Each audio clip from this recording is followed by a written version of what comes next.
सम का जो शाब्दिक अर्थ होता है कुछ, एनी का शाब्दिक अर्थ होता है कोई।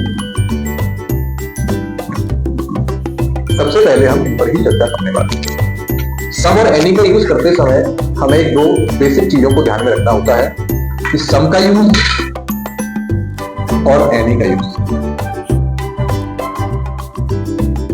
काउंटेबल नाउन के साथ भी किया जाता है और अनकाउंटेबल नाउन के साथ भी किया जाता है। इस बेसिक चीज को सबसे पहले हम ध्यान में रखने वाले हैं।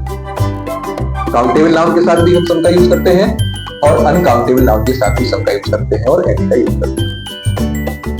दूसरी बात हमें यहाँ पर ध्यान रखना ये है कि इनका यूज, सम का यूज हमेशा प्लूरल नाउन्स के साथ किया जाता है। नाउन कैसा होना चाहिए? प्लूरल होना चाहिए, बहुवचन में होना चाहिए। सिंगुलर नाउन के साथ हम सम का यूज कभी नहीं करते, ठीक है। अब अगला प्रश्न उठता है कि हम कहां पर सम लगाएं और कहां पर एनी लगाएं। सम का यूज हमेशा साधारण वाक्य,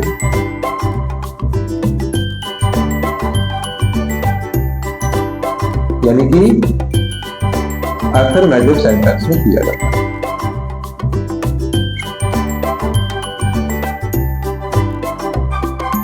अफर्मेटिव सेंटेंस में किया जाता है और एनी का यूज हमेशा नेगेटिव या फिर इंटेरोगेटिव,